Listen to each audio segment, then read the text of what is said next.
enseignant doit remplir deux grands rôles sociaux, celui de pédagogue quand il facilite les apprentissages et celui de sélectionneur quand il attribue des notes et fait passer des examens.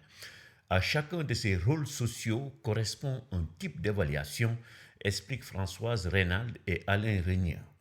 Dans la littérature, on distingue trois différentes formes d'évaluation. L'évaluation pronostique, diagnostique ou prédictive.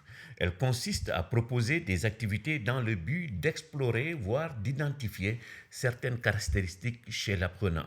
L'enseignant peut y recourir en amont de la formation pour adapter la nouvelle séquence au niveau de ses élèves. Elle permet aussi, dans d'autres circonstances, de recueillir des informations pour l'orientation de l'apprenant, par exemple dans un secteur d'enseignement spécialisé. Organisée en début d'année, elle permet aussi aux enseignants et aux autorités éducatives d'avoir un tableau de bord sur les compétences acquises par les élèves ou, par exemple, celles qui doivent être renforcées.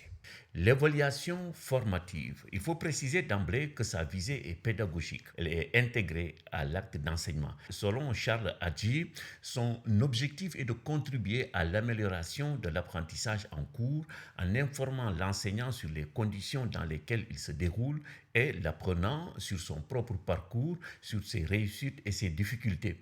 Comme on peut le voir, il s'agit d'une évaluation qui vise particulièrement la progression de l'élève.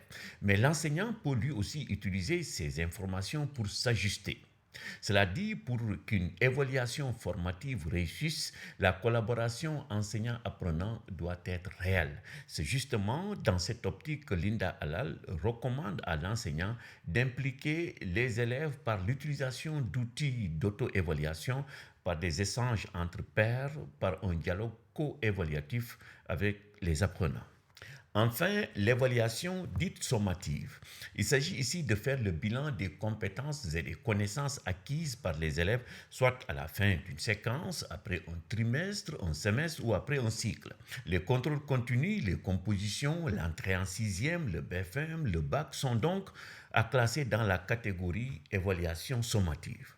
Alors, comment interprétons les résultats d'une évaluation? Selon Linda Halal, on distingue trois cadres de référence. Il y a d'abord l'interprétation à référence normative lorsque l'appréciation de l'apprentissage de l'élève est située par rapport aux résultats d'un groupe de comparaison, c'est-à-dire la classe ou la promotion. L'évaluation à référence critérielle ou critériée s'applique lorsqu'on compare le niveau de l'apprenant au niveau fixé par un objectif ou un critère sans tenir compte des performances d'autres personnes en formation. Enfin, si on analyse l'évaluation de l'apprentissage en comparant le niveau atteint par l'apprenant à un moment donné à son niveau précédent, il s'agit d'une interprétation autoréférenciée. Il faut préciser que l'évaluation des enseignements-apprentissages est une partie essentielle de toute activité d'éducation et de formation.